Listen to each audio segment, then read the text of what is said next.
Now, I request Professor Kumar, the President of JNU Teachers Association, to deliver his talk. So I was told that I should present a broad view of the situation and speak in Hindi. So my slides are in English and I'll speak in Hindi. So I'm a retired professor of economics from JNU and I was the president of Teachers Association of JNU in 2014-15. So as a preliminary, जो ये आज की बात चल रही है, जो मैल practices हैं हमारे एजुकेशन सिस्टम में, वो सिर्फ शिक्षा की वजह से नहीं है, वो सभी जगह से खबर आ रही है, एडमिशंस में और बाकी चीज़ों में. तो ये जो क्राइसिस है ये हमारे समाज का क्राइसिस है और हमारे शिक्षा पद्धति का क्राइसिस है. तो आज तो हम थोड़ी बात करेंगे, लेकिन ये मेरी कुछ किताबें हैं जहाँ पे मैंने लिखा है इन सब चीज़ों के बारे में. तो जैसे कि ये चैलेंजेस फेसिंग इंडियन यूनिवर्सिटीज़ हम लोगों ने टीचर्स एसोसिएशन जेएनयू की तरफ से निकाली थी 2003 में. तो इसमें प्रोफेसर थोरट का आर्टिकल भी है. प्रोफेसर थोरट तो हमारे साथ आज जुड़े हुए हैं. और अभी हम लोगों ने एक रिपोर्ट निकाली है एम्प्लॉयमेंट एंड अनएम्प्लॉयमेंट पे. उसमें भी हमने शिक्षा के बारे में काफ़ी विस्तार से चर्चा की है और खासकर पैंडेमिक के दौरान जो समस्या आई है. अब क्योंकि हम अपने शिक्षा पद्धति की तरफ से बात कर रहे हैं, तो समाज में शिक्षा पद्धति का क्या रोल है इसको हमें समझना बहुत ज़रूरी है. जो शिक्षा है उसको हम चाहते हैं कि उसका जो फल क्या निकले, तो वो एग्जाम्स के जरिए से निकलता है. वो एग्जाम्स एक स्क्रीनिंग मैकेनिज्म है और अगर वो फेयर नहीं होंगे, अगर उसमें धांधलेबाजी होगी, तो जो हमारे छात्र हैं वो शिक्षा पद्धति में अपना जो फेथ है वो उसको लूज करेंगे और उनको समाज में लगेगा कि इनजस्टिस है समाज में.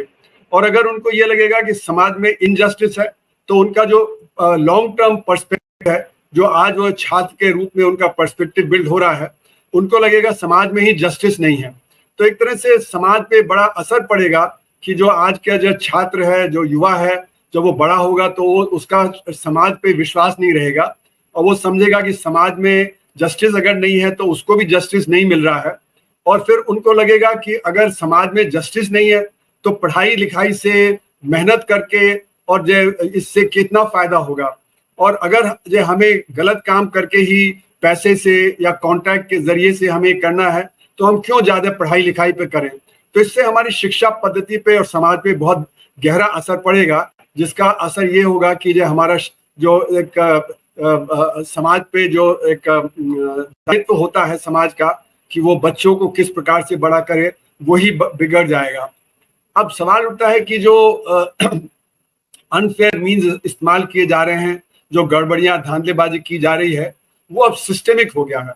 ऐसा नहीं कि पहले जो पेपर लीक नहीं होता था या गड़बड़ी नहीं होती थी, पर वो कभी कभी होता था और वो कुछ छोटे तबके पे होता था. लेकिन आज जो खबर आ रही है वो सिस्टेमिक हो गया है, वो सिस्टमैटिकली हो रहा है. मतलब कहा जा रहा है कि पिछले 10 साल में 70 से भी ज़्यादा इम्तहान हैं जहाँ पे पर्चे लीक हो गए. अभी हमने देखा कि वो सिर्फ शिक्षा में ही नहीं, अभी जो पुलिस का इम्तहान हुआ था जो उत्तर प्रदेश में, जहाँ पे कि करीब 50 लाख छात्रों ने अप्लाई किया था ये 50,000 नौकरियों के लिए, वहाँ पे वो पेपर लीक हो गया और उसका इम्तहान कैंसिल हो गया. बच्चे बड़े दूर दूर से आए, उन्होंने इंतजाम किया, खर्चा किया, उनके पेरेंट्स भी उनके साथ आए. और ये मान के चलना चाहिए कि जब पेपर जब रिपीट होता है या पेपर जब कैंसिल हो जाता है, तो उसका असर सिर्फ छात्र पे नहीं पड़ता, उसका असर सारे परिवार पे पड़ता है.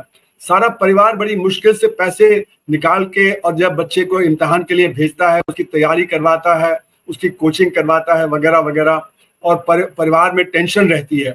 तो इसलिए ये बहुत ही अहम चीज़ है जिसका असर छात्रों पे ही नहीं, सारे परिवार पे और सारे समाज पे असर पड़ता है. इसलिए ये जो सिस्टमिक हो गया है, इसको हमें देखना पड़ेगा कि इसका किस प्रकार से हुआ है. और अगर जब बच्चों के फॉर्मेटिव डेज जो अभी हैं, जब वो पढ़ाई लिखाई कर रहे हैं, जब वो अपना जो आइडियाज फॉर्म कर रहे हैं, और उसी में अगर वो सारे सिस्टम के ऊपर सवाल उठाना शुरू करेंगे, तो आप देखिएगा कि वो आगे चल के बहुत सेल्फ सेंटर्ड हो जाएंगे, वो एटमाइज्ड हो जाएंगे और फिर उससे हमारा जो कलेक्टिव एक्शन है आगे वो कमजोर पड़ जाता है. तो ये हम देख रहे हैं कि कलेक्टिव एक्शन समाज में बड़ा मुश्किल से हो रहा है और उसके पीछे ये जो सेल्फ सेंटर्डनेस और एटमाइजेशन है उसका एक बड़ा हाथ है। और जैसे जैसे समाज पे आस्था कम होगी बच्चों की, तो ये मेरा मानना है कि और भी ज्यादा समाज में गड़बड़ी पैदा होगी, ये सेल्फ सेंटर्डनेस और एटमाइजेशन से।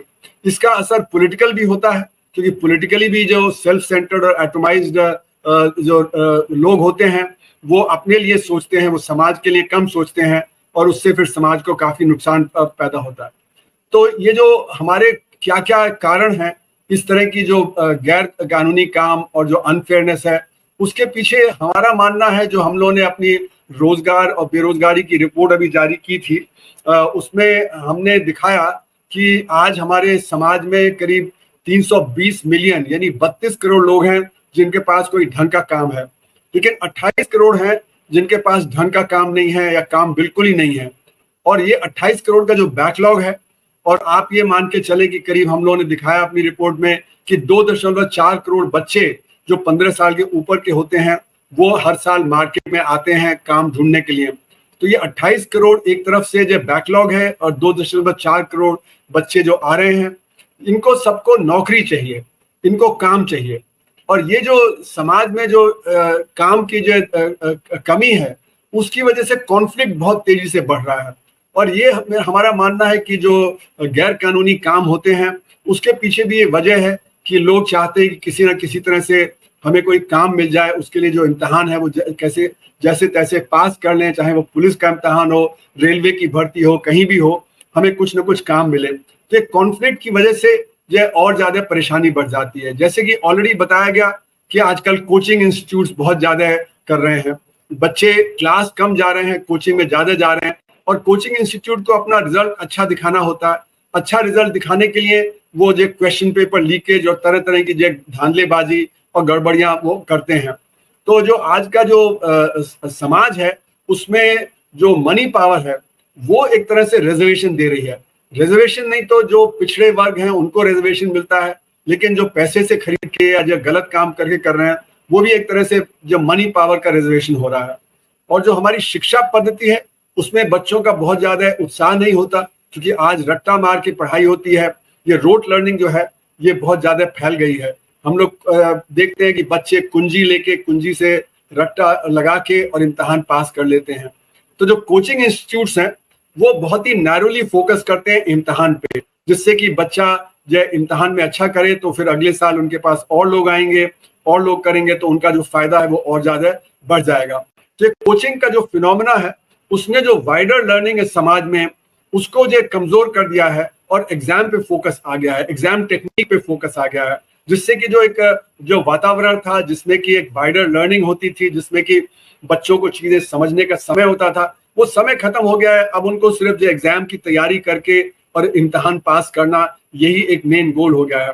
और जिसका हमने देखा कि बहुत ज्यादा प्रेशर पड़ रहा है बच्चों पे, बहुत सारी सुसाइड्स हो रहे हैं, क्योंकि जब इतना पैसा खर्च करके और परिवार को डिसअपॉइंट नहीं करना चाहते तो ये करते हैं। इसके साथ एक और चीज जो जुड़ी हुई है कि हम सोचते हैं कि हमारे जो एजुकेशन के स्टैंडर्ड्स हैं वो स्टैंडर्डाइजेशन से हम अचीव कर लेंगे, लेकिन जो स्टैंडर्डाइजेशन है जो इम्तहान में हम देख रहे हैं उसमें हमारे जो क्वेश्चंस हैं, जो सवाल पूछे जाते हैं वो बड़े मैकेनिकली होते हैं, और उसको जो कंप्यूटराइज वे में उसको जो जांचा जाता है। तो उसमें जो मल्टीपल चॉइस क्वेश्चंस हैं वो ज्यादा से ज्यादा हो रहे हैं, लेकिन जो एनालिटिकल एबिलिटी है, खासकर जो ऊंची शिक्षा है उसमें जो एनालिटिकल एबिलिटी चाहिए होती है वो एनालिटिकल एबिलिटी का जो टेस्ट नहीं होता है। तो बहुत ही मैकेनिकली हम जो अपना जब पढ़ाई कर रहे हैं, बहुत मैकेनिकली हम अपने इम्तहानों की तरफ ध्यान दे रहे हैं। तो ये जो स्टैंडर्ड्स को अचीव करना हमारी शिक्षा पद्धति में, उसके लिए जो स्टैंडर्डाइजेशन किया जा रहा है वो भी एक तरह से इस सब के लिए पीछे जो गड़बड़ी है उस सब के पीछे एक ये भी एक धारणा है कि हम स्टैंडर्ड्स को अचीव कर लेंगे स्टैंडर्डाइजेशन से, वो चाहे करिकुलम में हो, वो चाहे इम्तहान में हो, वो चाहे पढ़ाई लिखाई में हो। ये धारणा सही नहीं है, क्योंकि जो एजुकेशन है उसमें बहुत ज्यादा डाइवर्सिटी होती है, वो स्टैंडर्डाइज एग्जामिनेशन से नापी नहीं जा सकती है। तो इससे भी एक परेशानी जो आती है हमारे सिस्टम में। फिर जो अगली चीज जो मैं बताना चाहता हूँ वो ये कि आज हमारे जो टीचर्स हैं उनका स्टेटस समाज में वो काफी कमजोर हो गया है, और उसी से क्या हो रहा है कि जो टीचर्स हैं उनका कमिटमेंट भी कमजोर हो रहा है। इसीलिए देखा गया है कि जगह जगह पे टीचर्स जो हैं वो भी एक तरह से ये गलत कामों में फंस जाते हैं। और जो टीचर टॉट रिलेशनशिप है वो कमर्शलाइज होता चला जा रहा है, मैकेनिकल होता चला जा रहा है, ट्यूशन पे निर्भर किया जाता है। जो बहुत सारे टीचर्स हैं वो कोचिंग इंस्टीट्यूट में भी पढ़ाते हैं, ट्यूशन वगैरह भी करते हैं। तो उससे जो एक टीचर का एक आइडिया है कि वो एक तरह से नॉर्म प्रेजेंट करे, अपना एक तरह से एक आइडियल फॉर्म प्रेजेंट करे कि आइडियल क्या होना चाहिए समाज में। तो वो जो टीचर टॉट रिलेशनशिप है जो कमर्शलाइज और मैकेनाइज हो जाता है, तो उससे जो बच्चों पे भी असर पड़ता है। और क्योंकि ये मैकेनिकल हो जाता है तो जो एक्साइटमेंट होना चाहिए लर्निंग के लिए, जो एक समझ बिल्ड करने के लिए, वो भी खत्म होने लगता है। और ये मैकेनिकली जब पढ़ानी और लर्निंग है वो जो एक मैकेनिकली करियर के साथ जुड़ जाता है। तो जो हमारी शिक्षा पद्धति है उसमें डेमोक्रेटाइजेशन और सिटीजनशिप का रोल बहुत बड़ा था। अब जैसे कि बच्चे स्कूल में हैं, वहां पे पहले गरीब, अमीर और मिडिल क्लास के बच्चे एक साथ पढ़ते थे, तो वो एक डेमोक्रेटाइजिंग रोल होता था और सिटीजनशिप बिल्डिंग का रोल वहां पे पैदा होता था। तो पहले तो हमारे स्कूलों में सेग्रीगेशन हो गया कि अमीर के बच्चे अमीर स्कूल में जाते हैं, मिडिल क्लास के बच्चे मिडिल क्लास स्कूल में जाते हैं, गरीब बच्चे जो गरीब स्कूलों में जाते हैं। तो वो जो सेपरेशन हुआ पहले स्कूलों में, उसका असर हुआ फिर हमारी यूनिवर्सिटीज में और कॉलेजेस में, वहां पे भी सेपरेशन हो रहा है। अब अमीर बच्चे विदेश चले जाते हैं या वो जो प्राइवेट सेक्टर में चले जाते हैं। तो जो एक डेमोक्रेटाइजेशन और सिटीजनशिप का रोल होना चाहिए था वो रोल भी कम होने लगा है। और इसमें टीचर्स का रोल मॉडल बहुत ही अहम है। तो हमारा जो एजुकेशन का रोल था पहले वो एक हमारे समाज को रिफॉर्म करने का था, जिससे कि हमारा जो समाज है वो एक सही तरह का समाज बने जहाँ पे डेमोक्रेटिक नॉर्म्स, डेमोक्रेटिक वैल्यूज ये ज्यादा हों। लेकिन देखा ये जा रहा है कि जो आज का सिस्टम है, वो जो आज के सोशल सिस्टम है, उसको रिप्रोडक्शन करने में लगा हुआ है। और जो डेमोग्राफिक डिविडेंड की बात है वो अब दूर चली गई है, क्योंकि जब अगर शिक्षा अच्छी नहीं होगी तो डेमोग्राफिक डिविडेंड भी नहीं मिलेगा। डेमोग्राफिक डिविडेंड का मतलब है कि जो बच्चे हैं जो पढ़ाई कर रहे हैं वो जब बड़े होके काम करेंगे तो उसकी जो प्रोडक्टिविटी है उससे हमारे अर्थव्यवस्था को फायदा होगा। लेकिन अगर शिक्षा अच्छी होगी, बच्चे अगर उनका मन उसमें शिक्षा से हट जाएगा तो डेमोग्राफिक डिविडेंड नहीं मिलेगा। अगर बेरोजगारी होगी तो एक्चुअली में जो हमारा बर्डन है परिवार पे वो और बढ़ जाएगा, तो डेमोग्राफिक डिविडेंड उससे भी नहीं मिलेगा। अब सवाल उठता है कि हमारी जो शिक्षा है उसको हम किस प्रकार से फाइनेंस करें।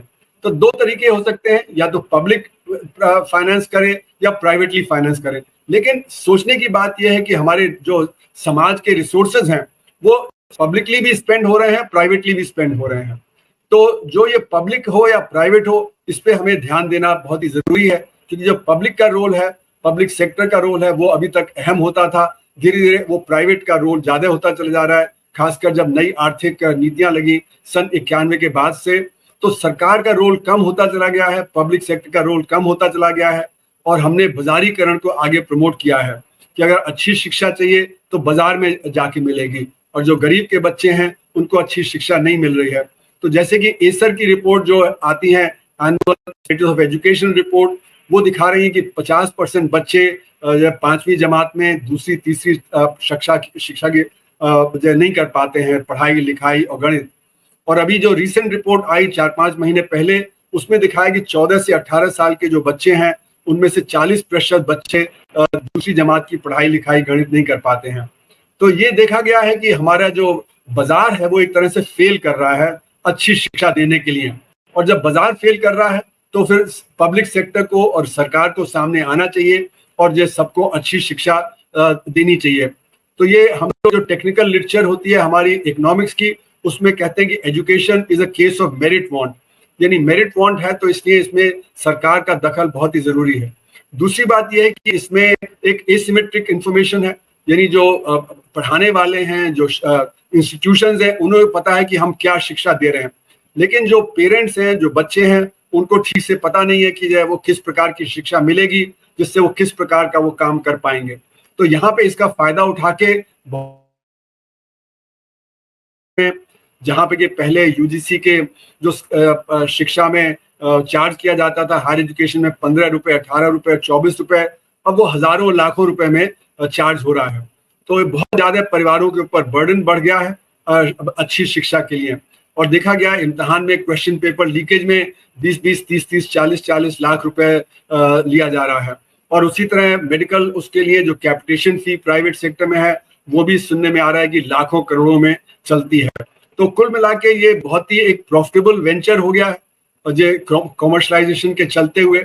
और इसलिए हम देख रहे हैं कि तरह तरह के पॉलिटिकल लीडर्स और बिजनेसमैन हैं वो इस शिक्षा के क्षेत्र में आए हैं, और वो उनका काम है कि वो किसी तरह से प्रॉफिट कमाएं, और उसके लिए वो कॉमर्शलाइजेशन एजुकेशन का उसको आगे प्रमोट कर रहे हैं।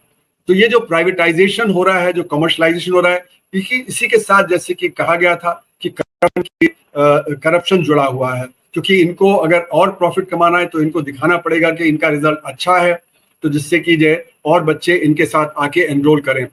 तो इसीलिए ये माना जा रहा है कि जो आज बहुत ज्यादा कॉस्ट हो गया है, इसके पीछे भी एक तरह से करप्शन जुड़ा हुआ है। और हमारे देश में जो काले धन की अर्थव्यवस्था है वो अब 62% के करीब है, जो मैंने आंका था 2012-13 के लिए। तो यानी कि आज की 300 लाख करोड़ रुपए की अर्थव्यवस्था में 180 लाख करोड़ के काला धन की उपज हो रही है। तो ये जो कुछ लोग हैं, जो 3% लोग जिनकी काली कमाई ज्यादा है, वो कोशिश में लगे हुए हैं कि अगर उनके बच्चे अच्छा नहीं भी करते पढ़ाई में तो किसी न किसी तरह से चीटिंग से या किसी और तरीके से वो अपने बच्चों को मेडिकल में, इंजीनियरिंग में, बाकी और जगह दाखिला दिला दें, जिससे कि उनको जो है आगे चल के फायदा हो। तो ये जो प्राइवेटाइजेशन है और जो हमारा एक तरह से पब्लिक सेक्टर का जो डिक्लाइन है, वो भी इसके पीछे है कि किस प्रकार से हमारा समस्या बढ़ रही है। अब जो शिक्षा पद्धति है उसके आज के चैलेंजेस क्या हैं, तो ये मेरा मानना है कि जो हमारे टीचिंग है और रिसर्च, इसको जो हमने अलग कर दिया हायर एजुकेशन में, ये हमारी शिक्षा पद्धति को बहुत बड़ा असर डाल रही है। क्योंकि इससे हुआ क्या है कि टीचिंग बहुत ही फॉर्मलिस्टिक हो गई है, वो सिर्फ क्लासरूम में थियोरेटिकल और मैकेनिकली जो होती है। रिचर्ड थेन एक आए थे एक्सचेंज स्टूडेंट ब्राउन यूनिवर्सिटी से सेंट स्टीफेंस कॉलेज में, उन्होंने 2012 में एक लेख लिखा था और उन्होंने कहा कि किस प्रकार की शिक्षा सेंट स्टीफेंस कॉलेज में दी जा रही है, यहाँ बच्चों को समझ नहीं आ रहा है, वो सिर्फ रट के इम्तहान जब पास कर लेते हैं। मैंने भी 1984 में जब JNU में पढ़ाना शुरू किया तो मैं ओपन बुक एग्जाम देता था, तो बच्चे कहते थे कि सर हम इम्तहान में सोच नहीं सकते हैं, हमें तो जो हमने पढ़ा है, जो रट लिया है, उसी का जो होना चाहिए। तो मैं उनसे कहता था कि आपको तो कोई रटने की जरूरत नहीं है, क्योंकि आपके पास तो अपने नोट्स हैं, तो आप तो सिर्फ अप्लाई करिए। लेकिन हमारे बच्चे जो 15 साल से रट के इम्तहान ले रहे हैं, वो एक इम्तहान में सोचने का काम नहीं कर सकते। तो मेरी उनके साथ सिंपैथी थी। ये दिखाता है कि हमारे बच्चे जो नॉलेज बिल्ड होनी चाहिए, वो नॉलेज नहीं बिल्ड कर पाते हैं, क्योंकि वो रट के फिर भूल जाते हैं। और जो पढ़ाई लिखाई है वो एक तरह से मकान की तरह है, अगर नींव कमजोर होगी तो आगे भी कमजोरी बनी रहेगी। इसीलिए हम लोग R&D में काफी कमजोर हैं आज देश में। तो ये हमें देखना पड़ेगा कि किस प्रकार से पढ़ाना है। इसी के साथ जुड़ा हुआ है कि हमारे जो एजुकेशनल इंस्टीट्यूशंस हैं और एजुकेशनिस्ट हैं, वो बहुत ज्यादा ब्यूरोक्रेटाइज उनका एटीट्यूड होता है।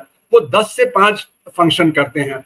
तो 10 से 5 मतलब कि आपने 5 बज गया, आपने फाइल बंद किया, आप घर चले गए। ऐसे पढ़ाई लिखाई नहीं होती है, ऐसे रिसर्च नहीं होती है। जो रिसर्च के आइडियाज होते हैं, जो पढ़ाई के आइडियाज होते हैं, वो दिमाग में चलते रहते हैं, वो फाइल बंद नहीं होती। वो रात में आप 10 बजे 11 बजे भी हो सकता है कि वो काम करते रहे। मैं जब प्रिंसटन यूनिवर्सिटी में फिजिक्स में PhD कर रहा था तो मैं देख रहा था कि हमारे डिपार्टमेंट में कई नोबेल प्राइज विनर्स हैं, उन्होंने बहुत कुछ अचीव कर लिया था, पर लेकिन वो फिर भी अपने रात में 12 बजे, 1 बजे, 2 बजे भी आप उनका कमरे में लाइट देखेंगे कि वो अपना काम कर रहे हैं, वो आगे खोज कर रहे हैं, क्योंकि एक इंटरेस्ट उससे डेवलप हो जाता है। तो आज हुआ क्या है कि हमारे जो शिक्षा पद्धति है उसमें जो हम एकेडमिक हैं, हमने ब्यूरोक्रेट्स और पॉलिटिशियंस के लिए काम छोड़ दिया है। हमने जो वो कहते हैं उसको मैकेनिकली फॉलो करते हैं। ये एक बहुत बड़ी कमजोरी आ गई है हमारी शिक्षा पद्धति में, कि जो हमारे शिक्षक हैं जो जब ब्यूरोक्रेसी में आ जाते हैं या जो VC बन जाते हैं या ऊंचे ओहदे पे आते हैं, उनका भी जो माइंडसेट है वो ब्यूरोक्रेटाइज माइंडसेट होता है। तो वो जो सॉल्यूशंस देते हैं वो भी ब्यूरोक्रेटाइज्ड सॉल्यूशंस देते हैं, जिसका कि समाधान फिर हमारे अच्छे से नहीं निकलता है। तो ये जो स्पेसिफिक इश्यूज हैं उसमें अगर आप देखें तो आज हमारे समाज में बहुत बड़े बड़े फोर्सेस हैं जो प्राइवेटाइजेशन की तरफ हमें धकेल रहे हैं। तो इसलिए आज ये देखना पड़ेगा कि सिर्फ शिक्षा ही अपने आप में नहीं, शिक्षा में हम क्या पढ़ा रहे हैं, हमारा क्या फिलोसॉफिकल व्यू है समाज के बारे में, समाज के जो नॉलेज जनरेशन के बारे में। आज क्या हम सोशली रेलेवेंट नॉलेज जनरेट कर रहे हैं, नहीं कर रहे हैं, और उसी से निर्भर करता है कि हमारा जो रोल है समाज में वो क्या होगा और समाज में हमारे बारे में क्या सोचा जाएगा। क्या हमें वो जो ओहदा मिलेगा समाज में जिससे कि हमारा एक पर्सपेक्टिव डेवलप हो। तो ये जो एक हमारा जो फिलोसॉफिकल एस्पेक्ट्स है शिक्षा का और समाज का, वो दोनों आपस में जुड़े हुए हैं। और जो समाज में हम फुल लिटरेसी अगर ले भी आते हैं, लेकिन अगर हम रिप्रोड्यूस अनडेमोक्रेटिक पर्सपेक्टिव करें तो उससे भी फायदा नहीं होगा। तो कंटेंट ऑफ एजुकेशन वो बहुत ही ज्यादा जरूरी है। हम क्या डेमोक्रेटिक कंटेंट जो अपने शिक्षा पद्धति में रखे हुए हैं, खासकर स्कूलों में और कॉलेजेस में, पर अगर हमारा जो फोकस नैरोली मार्केट पे रहेगा, पैसे बनाने में और करियर में रहेगा, तो हम समाज के बारे में, जो समाज के चैलेंजेस हैं, उनके जो वाइडर चैलेंजेस हैं, उनके बारे में नहीं सोचेंगे। और इसी से हमारा जो एलिनेशन है समाज में और शिक्षा पद्धति में, वो और ज्यादा बढ़ता चला जाएगा और इससे सोशल लिंकेजेस आपस में कमजोर होते चले जाएंगे। मुझे गांधी की याद आती है, उन्होंने कहा था कि जो हमारी जो शिक्षा पद्धति है वो एलिनेट करती है छात्रों को, तो इसलिए उन्होंने नई तालीम की भी बात की थी, जहाँ पे कि जो आपके शिक्षा है और जो आपकी रोजमर्रा की जिंदगी है उसके बीच में लिंक बना रहे। तो इसलिए मेरा मानना है कि जो हमारी शिक्षा पद्धति की कमजोरियां हैं वो कॉलोनियल पीरियड के जो उससे लिंक्ड हैं, क्योंकि वहां से हमारा जो एटीट्यूड बिल्ड हुआ वो आज भी जो एक तरह से चला आ रहा है, जिसमें हम जो टीचिंग है और रिसर्च है उसको हम सेपरेट कर देते हैं। तो अब मैं कंक्लूड करूंगा कि अगर हमें यूनिवर्सल एजुकेशन है उसको अगर देना है और अच्छी तरह से देना है, तो उसके लिए फिर हमें स्टेटस को चैलेंज करना पड़ेगा। जेएनयू एक उदाहरण है जहां पे कि हमने स्टेटस को चैलेंज किया, तो आज जेएनयू के ऊपर जबरदस्त आघात है। जेएनयू को तरह तरह से बदनाम किया गया, जेएनयू का जो टीचर्स वगैरह हैं उनको परेशान किया गया, कोशिश की जा रही है कि जेएनयू को किसी ना किसी तरह से कैप्चर कर लिया जाए। और जो बिजनेसेस हैं और जो बेटर जो समाज में लोग हैं, जो वेल ऑफ हैं, जो इलीट वर्ग है, वो चाहते हैं कि डोसाइल और सस्ता लेबर उनको मिले, वो लेबर प्रोटेस्ट न करे। तो अगर लेबर जो वर्कर अगर थिंकिंग वर्कर होगा तो वो अपनी कंडीशंस को देखेगा, वो डोसाइल नहीं रहेगा और वो फिर जैसे सस्ता लेबर भी नहीं प्रोवाइड करेगा। तो इसमें मुझे याद आता है जो कृष्णा भारद्वाज और अमित भादरी का सेमी फ्यूडलिज्म का मॉडल था, उन्होंने दिखाया था कि जो लैंडलॉर्ड है वो नहीं चाहता कि टेक्निकल चेंज हो, क्योंकि अगर टेक्निकल चेंज होगा तो उससे फिर जो सर्फ है, जो उनके वर्कर हैं, वो फिर उनके चंगुल से बाहर निकल जाएंगे। इसीलिए जो आज का जो समाज है वो नहीं चाहता कि अच्छी शिक्षा गरीब आदमी को, गरीब बच्चों को मिले, जिससे कि जो उनका लेबर जो है उनको सही जो दाम वगैरह मिले। तो ये मेरा मानना है कि जो शिक्षा में जो कमजोरियां हैं उसको हम करेक्ट कर सकते हैं, उसको हम फर्म फुटिंग पे ला सकते हैं। इसमें कोई बहुत बड़ी वो समझ की जरूरत नहीं है, इसमें हमारे फिलोसॉफिकल जो कंटेंट है उसको बदलने की जरूरत है। तो शिक्षा को हम बेहतर बना सकते हैं अगर हमारी पॉलिटिकल विल हो। और पॉलिटिकल विल कहाँ से आएगी? वो हमारी पॉलिटिकल इकोनॉमी से आती है, जहाँ पे कि जो बड़े बड़े जो बिजनेसमैन हैं, जो कैपिटलिस्ट हैं, जो इलीट समाज है, वो नहीं चाहता कि अच्छी शिक्षा नीचे तक जाए। तो अगर आप देखें तो जो सूटेबल बॉय है विक्रम सेठ की, उन्होंने बताया कि 1950 के दशक में जो पॉलिटिक्स थी वो थी कि गरीब बच्चों को अच्छी शिक्षा ना मिले। ये मैंने देखा 1976-77 में, जब मैं रूरल डेवलपमेंट करने होशंगाबाद गया, तो वहां पे हम लोगों ने, जब हम पढ़ाते थे बच्चों को, तो जो वहां का लैंडलॉर्ड था वो कहता था कि अगर आप बच्चों को पढ़ा दोगे तो मैं गरड़िए का काम कौन करेगा। तो इसलिए मेरा मानना है कि जो अगर हमें अपने फ्यूचर के बारे में कंसर्न है, और आज खासकर ग्लोबलाइजिंग वर्ल्ड में जहाँ पे R&D क्रूशल है, तो हमें शिक्षा को नंबर 1 प्रायोरिटी देनी पड़ेगी। अगर शिक्षा को प्रायोरिटी नहीं देंगे तो सारी जो कमजोरियां हैं शिक्षा की, जो सारी परेशानियां हमें दिख रही हैं, वो चाहे इम्तिहान में हो, वो चाहे हमारे करिकुलम में हो, वो चाहे पढ़ाई में हो, वो चाहे हमारे लो R&D बजट पे हो, इन सब चीजों का समाधान हम निकाल सकते हैं। उसके लिए संसाधन हमारे पास पर्याप्त है, संसाधनों की कमी नहीं है। कमी है तो हमारी पॉलिटिकल विल की कमी है। पॉलिटिकल विल जब हो जाएगी तो हम ये सब चीजों पे ध्यान देंगे और बेहतरी करेंगे, जिससे हमारा यूथ है वो आगे चल के देश को और आगे बढ़ाएगा। धन्यवाद।